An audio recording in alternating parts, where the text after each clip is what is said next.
El doctor Ángel Rosa Vélez cursó estudios doctorales en Filosofía y Letras en State University of New York. Actualmente es catedrático en el Departamento de Español de la Universidad de Puerto Rico, aquí en Río Piedras, donde enseña cursos de lengua y literatura y de literatura y religión. Ha publicado, entre otros, La mosca en la botella, los cuentos de Borges y Cortázar en el 98, un innovador ensayo filosófico religioso de estos dos imprescindibles escritores. Cuando el búho de Minerva levanta el vuelo en el 2001, en donde en un diálogo entre poesía y ensayo interpreta obras maestras de la literatura hispanoamericana. El lugar de los misterios, en el 2006, novela premiada por el Instituto de Literatura Puertorriqueña y por el Pen Club de Puerto Rico. Es editor y prologuista de 3 antologías, salidas de los 3 simposios que hasta el momento se han celebrado: el simposio Gamaliel Ortiz Nieves, Una fe que busca entendimiento.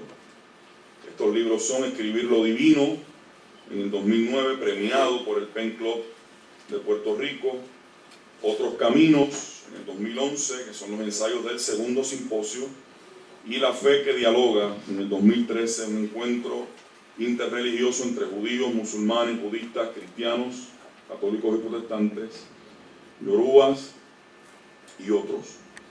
Ha sido el director de estos 3 simposios internacionales y actualmente trabaja en su segunda novela, El lenguaje del olvido, texto sobre el cuerpo del Alzheimer.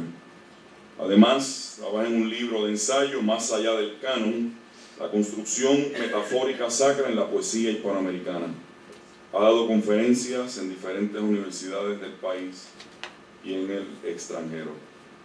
Me ha pedido Ángel que comparta lo siguiente. Después de esto, volver a la vida diaria, y se saltó de un balazo el cráneo. Comenzaron entonces a clamar todos los que necesitan del hombre. Pasó la humanidad y lo maldijo. Oh poeta, ahora, ¿quién echará aceite en la lámpara? Oh sufridor, ¿quién abonará por el olvido de los torpes y los indiferentes? En la vida es necesario que unos se consuman en beneficio de otros. Oyó, se levantó dolorosamente, compuso los huesos rotos de su cráneo y siguió andando. Asunto de José Martí. Profesor y amigo, hermano querido, Ángel Rosa Vélez. Después de esa joven haber pasado por aquí, pues todos los que pasen después tienen problemas. Me van a disculpar. Yo no tengo ni la voz ni el físico que tiene ella. Así que, bueno, más allá del canon, la literatura profética hispanoamericana. Epígrafe. Señor, danos para las cosas inútiles miradas sin visión y ojos llenos de claridad para todas tus verdades.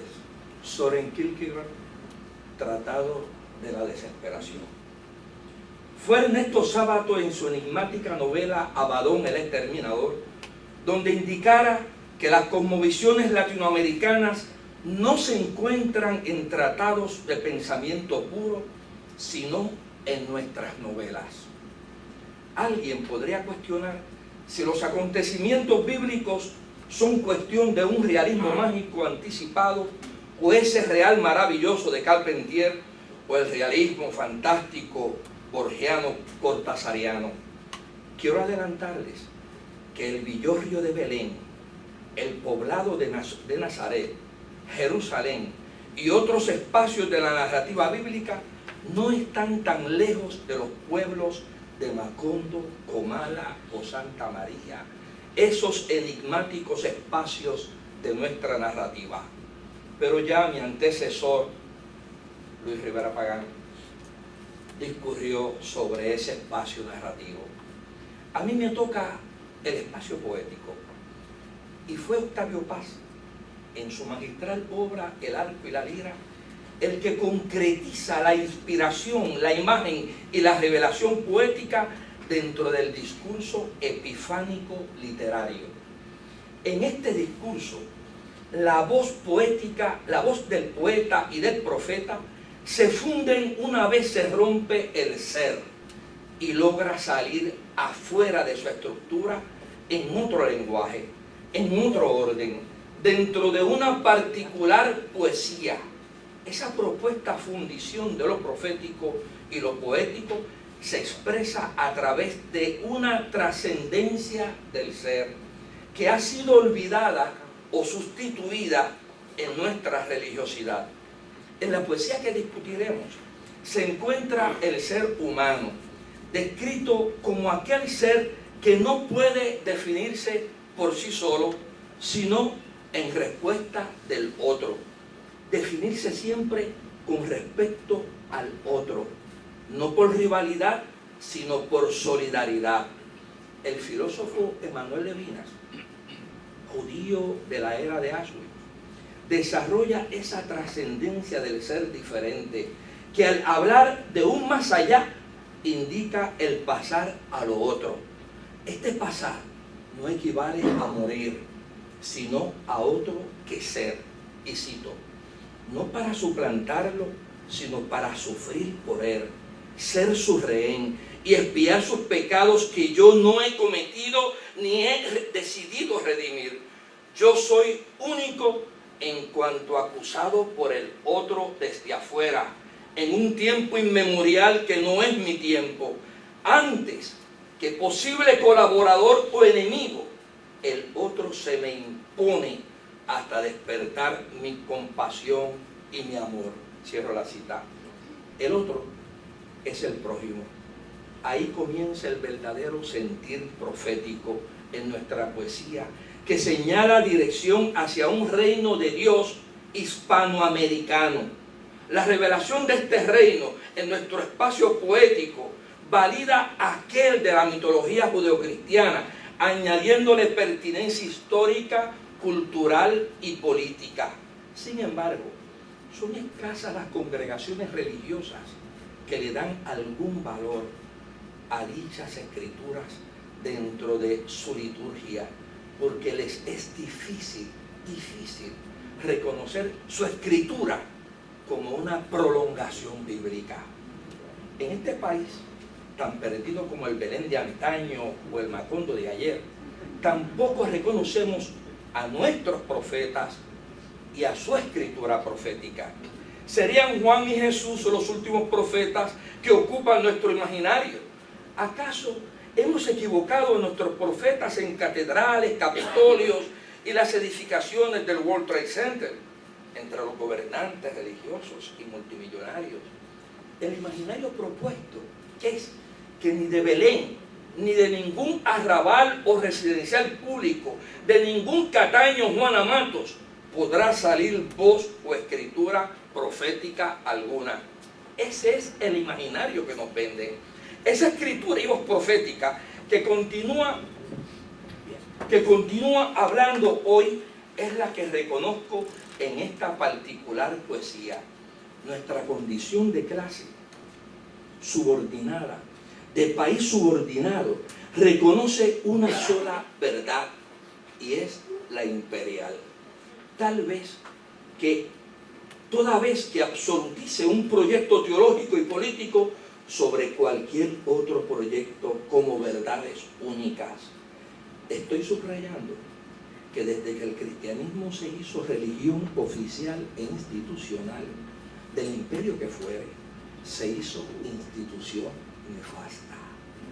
Ahora bien, esta poesía que rompe con esa univocidad de la verdad, los orígenes pudieran comenzar en la Revolución Francesa o las revoluciones hispanoamericanas en su romanticismo.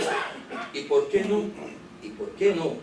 Lo que algunos llaman el nacimiento de una sociedad posmoderna, generadora de un sentido más complejo y caótico de lo verdadero. es este sentido caótico que mezcla con el lenguaje profético en una escritura literaria ágil, intuitiva, transida de dolor, pero creciendo por encima del desánimo y la desesperanza. Una escritura que apunta hacia el clímax de ese mundo posible y anhelado. Parece ingenuo, pero cuán productivo sería estudiar en nuestras escuelas dominicales y estudios bíblicos esta otra literatura. Discutirlas con disciplina, rigurosidad y dentro del orden de un currículo. Predicarlas incluso con la misma intensidad de los sermones dominicales. Traer a nuestra atención narrativas, epístolas, crónicas y poemarios. Poemarios como los Heraldos Negros de Vallejo. El Sur también existe de Benedetti. Alturas de Machu Picchu de Neruda. Altazor de Vicente Huidobro. Libertad bajo palabra de Octavio Paz. Canto de la locura de Matos Paoli. Día antes de Juan Antonio Corregel. Álbum de casa de Moisés Rosa Ramos. Por mencionar algunos ya olvidados y perdidos allá en las universidades y escuelas graduadas, ese minúsculo espacio de las especialidades que tan lejos se encuentra del pueblo y más del pueblo cristiano. Esta otra escritura ayudaría a entender nuestra compleja realidad sobre aquella del espacio judío, considerando siempre que Dios no se ha callado y continúa escribiéndose. Una escritura que también contesta misterios, acompaña abandonos, habla voz profética y enfrenta misterios siniestros con fe y con valor. Muchos líderes religiosos no entienden esta escritura y debemos educarlos. Otros la saben y conocen el carácter profético de ella, pero la niegan o no la entienden.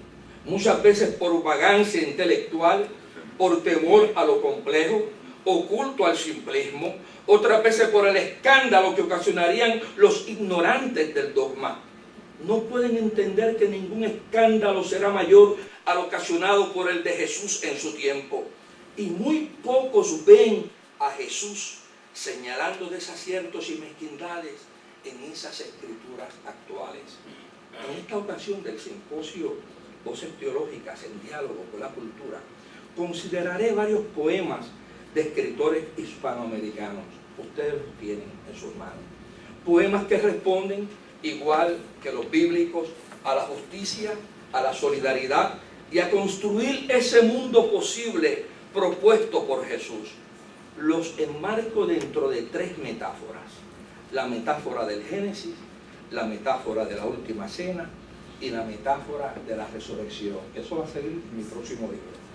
Por falta de espacio y tiempo, me dedicaré a hacer un acercamiento no ortodoxo a la metáfora de la resurrección con los poemas: poema 40 de Walt Whitman, Asunto de José Martí, Masa de César Vallejo y, si nos da el tiempo, Último Actio de José de Diego y Poniente de Moisés Rosa Ramos.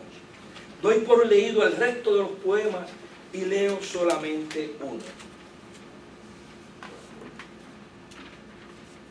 Al fin de la batalla y muerto el combatiente, vino hacia él un hombre y le dijo: no mueras, te amo tanto. Pero el cadáver, ay, siguió muriendo.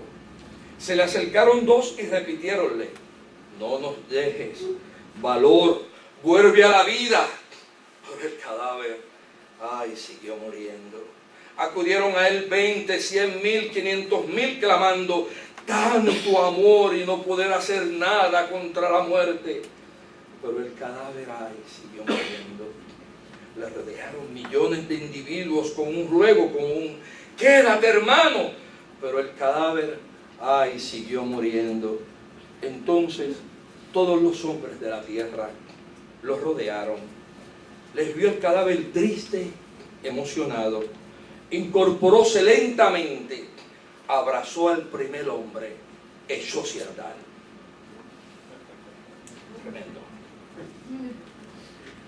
quedé. Me compusieron que me quedaban 10 minutos, muy bien.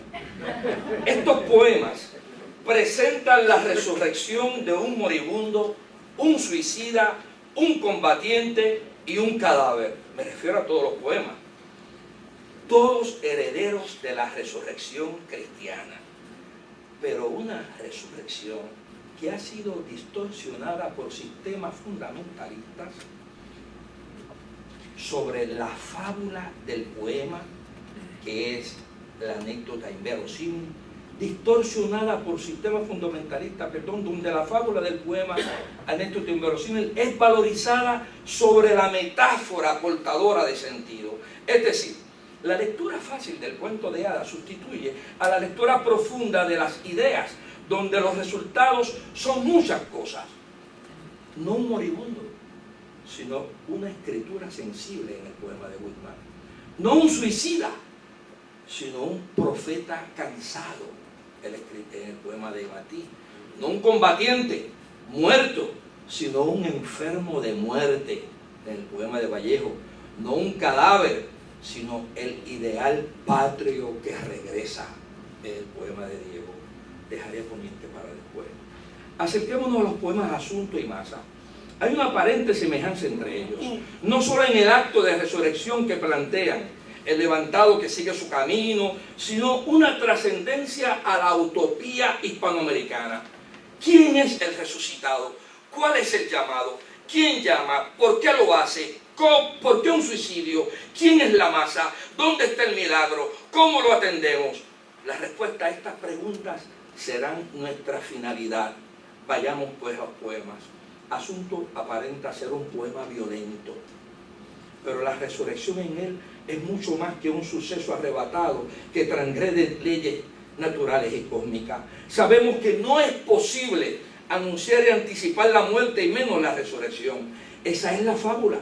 Un hombre que anticipa su regreso antes de suicidarse, la extraña lucidez de un pueblo que lo llama poeta y sufridor y le recuerda su misión. El cadáver que escucha se levanta dolorosamente, recoge, regresa y acomoda los huesos en su cráneo y sigue andando. Sabemos que nada de esa fábula es posible afuera de la escritura.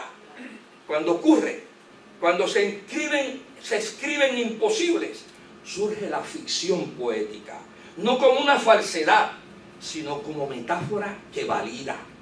Nunca antes en la escritura sacra un profeta había sido reprendido por su pueblo a regresar a su misión, a resucitar su proyecto.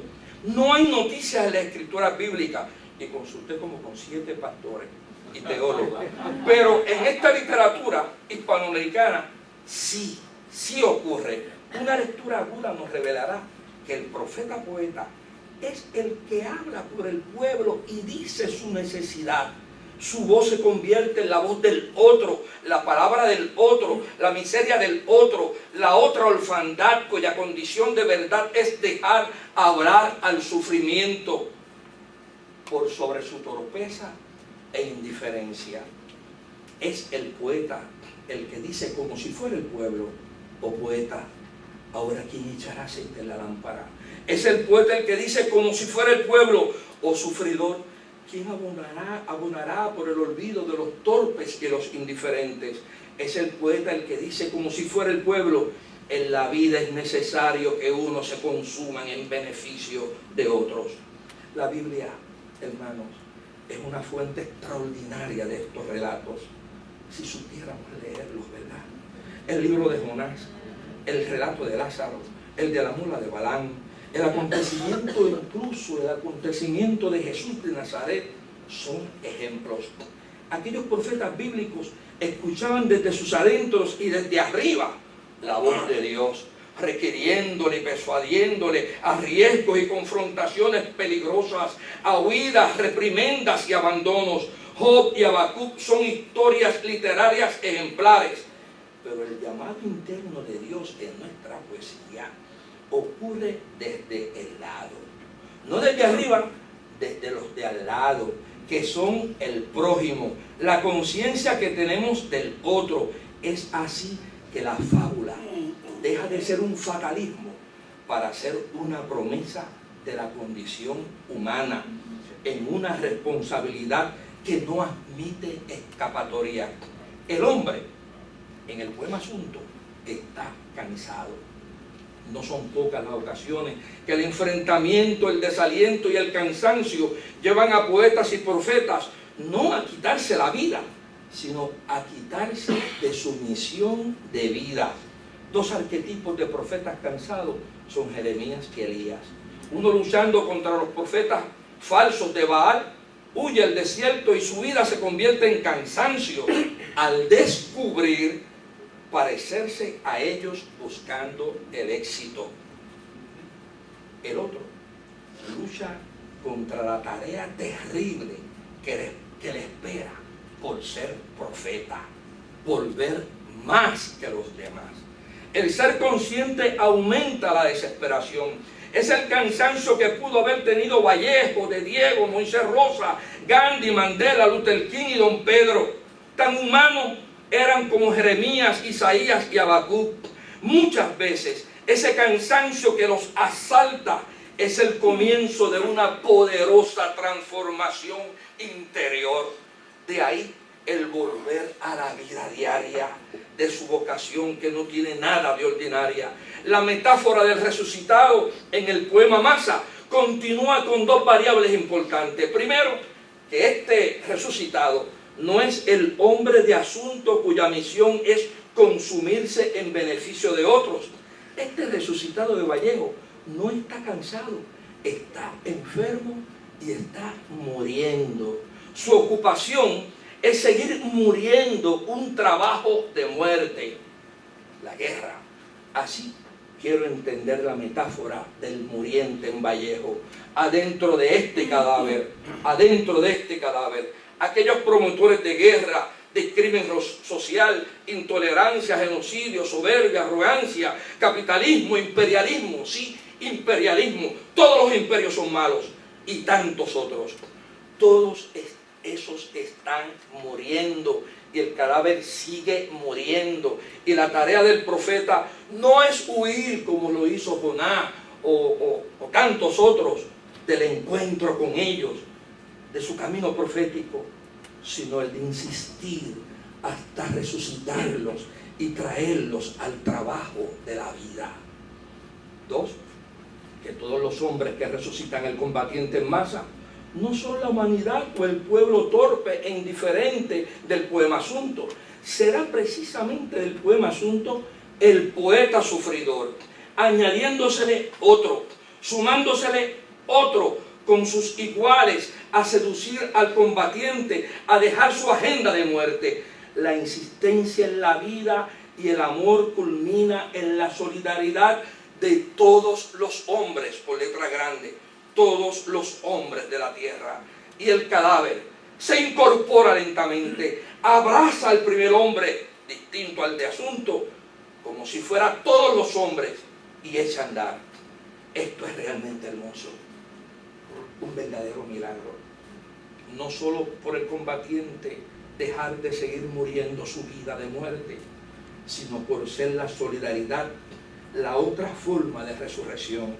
En la solidaridad no hay jerarquías, no hay protagonismos, hay laicos. Todos son uno y todos. Estoy terminando. Sé que hay otras resurrecciones a leer adentro del supuesto canon aludido. Prefiero estos que demandan un espacio diferente a la trascendencia. La fábula trágica, pero llena de promesa. No ser de otro modo, sino de otro modo que ser. Un pasar que no equivale morir, sino a otro que ser, como mencionara Emmanuel Levinas. Esa es la iglesia que siento adentro de esta literatura. Un movimiento a la identificación con el otro. Quiero finalizar con una anécdota bien corta. Hace un tiempo, pensé que iba a estar aquí, un amigo ateo y poeta me dijo, y cito de él, ese Dios cristiano que está en todas partes, pero que no vemos porque es invisible, pero que se identifica con los pobres siendo Dios, me seduce. Realmente me seduce. Cierro la cita. La ironía de la cita no elimina la seducción manifiesta. Quizás la misma de aquel cura de Unamuno en su novela San Manuel Bueno Mártir, se la ha leído, o en la novela Caín de Saramago. Quizás la misma seducción que se encuentra en los poemas de Hugo Margenat, Mediavilla, si es que lo han leído, y Matos Paoli, o en la canción Rabo de Nube de Silvio Rodríguez. Este amigo poeta ateo se reúne y hace iglesia en la literatura. No la iglesia institución que los imperios usan para aplastar otras espiritualidades. Hablo de la heredada en estos poemas con sus llamados y sus interrogantes. Hoy pudieran verme un poco ateo y no serlo, pero sentirlo a veces. Identificarme con todos en estos poemas que adelantan, rescatan y convierten, como aquel poniente de Moisés Rosa, que no puedo comentar porque ya me están velando. Solo ver en el poema Poniente una luz tragándose todo un paisaje hasta el otro lado, a encontrarnos en un reino sin más tardes. Muchas gracias.